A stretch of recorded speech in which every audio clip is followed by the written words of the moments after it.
cuts and more cuts. Chris Auchenvoll. Thank you, Mr. Speaker. And let's stay with primary products, that essential growth feature of our economy.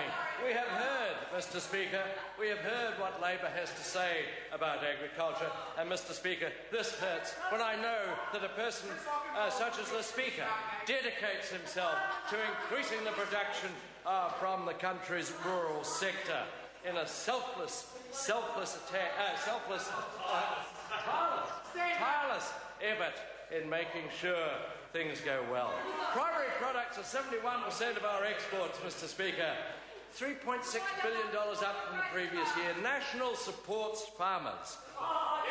Farmers are supported by National. As an ex-farmer myself, and I have milked my share of cows. As a farmer myself, as someone who dedicated many years working in harmony with the Speaker in the Dairy Board to increase New Zealand's exports wherever we could, I am deeply concerned, Mr. Speaker, that Labor is abandoning farmers. As we've already heard, David Longy said it was a twilight industry. He could not have been wronger. But Labor continues to consider that it knows best. Their caucus is almost devoid of farming experience, almost devoid. You only have one person qualified to speak on farming, and he was my little gift back to the Labour Party at the last election. We gave him back because we thought they have no rural voice at all.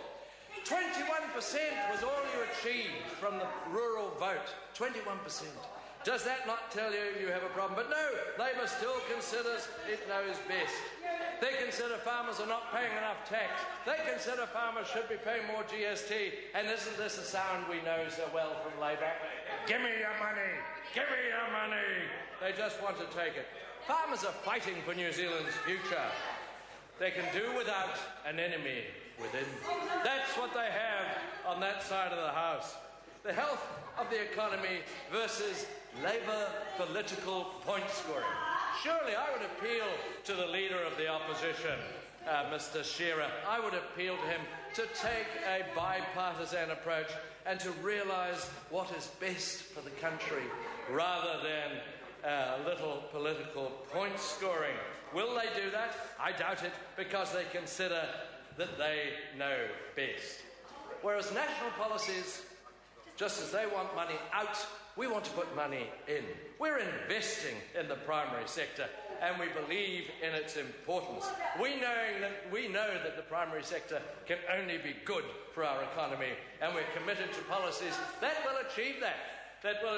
And David Cunliffe knows that. He knows that. He knows our rural broadband will be of great use to our rural areas. He knows that investing in primary growth partnership, which is now over $5 billion. We're investing in cleaning up our rural lakes, our rivers, our waterways and our aquifers, and we are tackling greenhouse gas emissions through further investment in the Global Research Alliance, which you've heard of from other speakers. But let's just touch on something that is dear to most New Zealanders' hearts: foreign ownership. I believe in his speech, Mr. Shearer referred to. Let's give it some figures. This is quoting Mr. Speaker, so if I may, I'll read, lest I have committed it incorrectly to my memory. 9 years of Labour. 9 long years of Labour. How many hectares were sold to foreigners? No, I really don't want to tell you, but I shall. 660,000 hectares were sold to foreigners over the 9 years of Labour. 660,000. 3 years of National, a mere 100,000. Under exceptional circumstances. And if that is carried on during 9 years of our time, we will still only be half of what Labour had in their 9-year period. Well, they do say it's wrong because, again, they know best. Just as they knew when they were examining the ERS system for immigrants to pick fruit, they decided that they would determine when the fruit was ready. Fruit doesn't work like that. Talking of fruit, Mr. Speaker, I would just like to illustrate the point. Apples picked from a tree in my own garden. We call this the Labour tree. Apples picked from a tree in my own garden in Moana. We call these the national tree. We don't...